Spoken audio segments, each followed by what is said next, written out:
Hello guys! Hello! This is for Taurus. Taurus, welcome dito sa aking channel, Kapalaran 888. I hope na makuha mo yung energy. Tingnan natin Taurus kung ano yung mensahe na gustong iparating sa'yo ng iyong mga spiritual helpers and guides. This is for January 2026. Please comment down below if you resonated.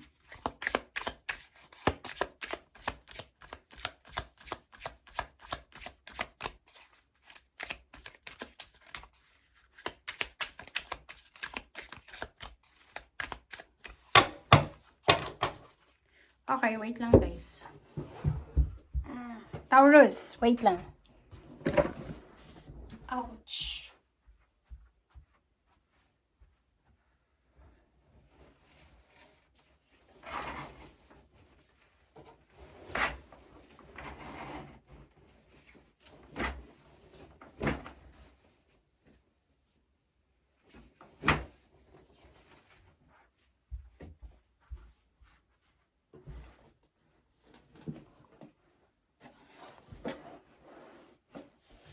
Okay.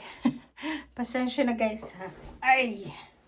Okay, so Taurus. Tingnan natin.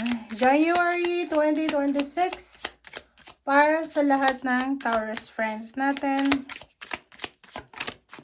Okay, first card mo is reverse na 3 of Cups. Titingnan natin yan kung bakit reverse yan. Second is, bakit reverse ulit? 0 to 4.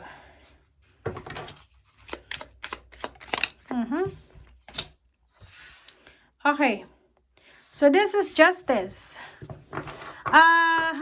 Sinasabi ng Barasio dito, because this is 3 of Cups, and then 0 to fall, and justice. Halimbawa lang this is just, parang intuitive message para sa'yo.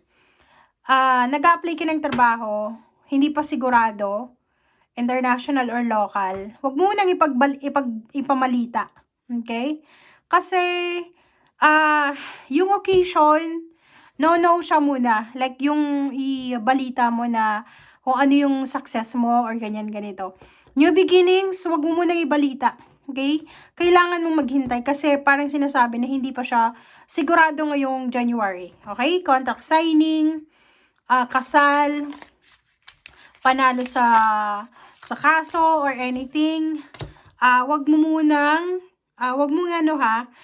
i-jinx siya kasi minsan dahil sa sobra nating advance magbalita, hindi natutuloy. Okay?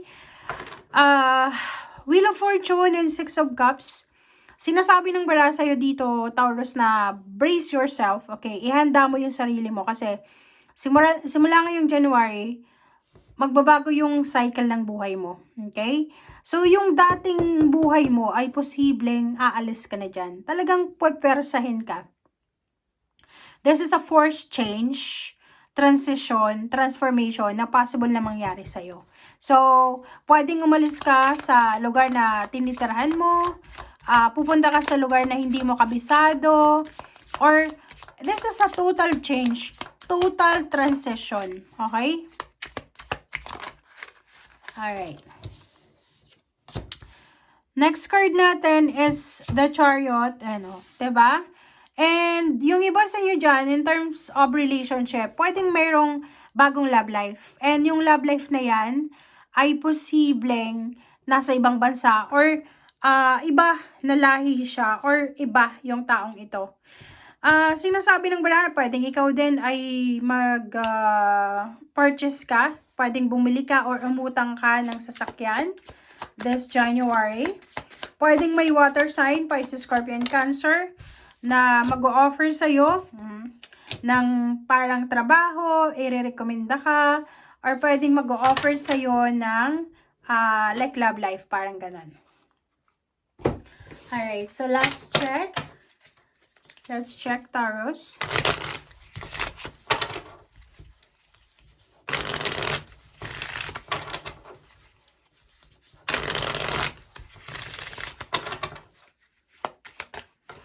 Okay.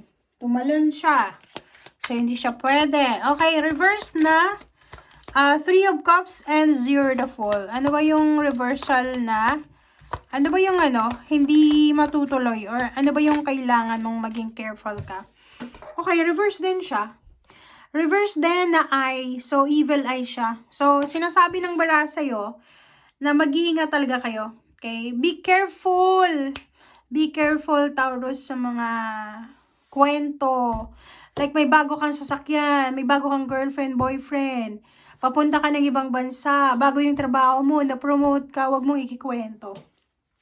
Kasi may mga tao sa paligid mo dyan, kahit sabihin natin kamag-anak, kadugo mo sila, nag-iinggit sila eh. So, you need to be careful. Isipin mo na nagsimula ang traiduran dito sa mundo, sa magkapatid. Nasa Bible yan, kay Cain at saka Babel. Babel, di ba? Abel. Di ba? So, number 24, 6, King of Hearts. Sinasabi ng baraha sa'yo dito na merong ikakasal, mayroong planong pagpapakasal, there's an engagement, there's a contract signing, okay? So, talagang, ito possible siya ha. There's a pregnancy, it's either, tawag dito, ikaw yung nakabuntis or ikaw yung buntis, or mababalitaan mo na may buntis. Mayroong contract signing, may planong pagpapakasal. Ano pa ba? Maraming tao ka na makikilala simula ngayong January. Alright. Reverse na wine, ang sinasabi ng baraha sa'yo dito na maraming blessings ka na matatanggap. Especially good health, fulfillment ng mga wishes mo, new job, new career. Ang kailangan mo lang na gawin is isekreto mo daw muna. Okay? So, parang parang sinasabi ng baraha na we need to be careful sa mga, ayun, may evil eye kasi sa mga kwento mo. Kasi may mga tao dyan sa paligid mo na hindi sila masaya sa kung ano yung meron ka. 'Di ba? Pwedeng ka mag-anak, dating karelasyon, dating kakilala, or kung sino man siya. Wow! So, this is about the justice. So, sinasabi ng baraha dito na mag-iingat tayo. We need to be careful. Kasi, may mga tao talaga na masasama ang ugali or masasama talaga yung puso nila na simpleng gulo ay posibleng mauwi sa assault or sa sakitan, sa kaso, or sa kung ano pa man. So, we need to be careful. Okay? And last two cards natin is number 22, Jack of Heart, and 46. So, sinasabi ng baraha sa'yo dito na yung mga Taurus na balak nyong pumunta ng ibang bansa, mag-aral, gusto nyong lumipat ng ibang bansa kung OFW ka na, lumipat ng ibang company, mag-change ng career, magpag-aralan nyo daw, okay? Huwag kayong magpadalos-dalos. You need to be assertive, you need to be sure na yan talaga yung gusto nyo. Okay? Huwag kayong magpadalos-dalos kasi January pa lang. Okay?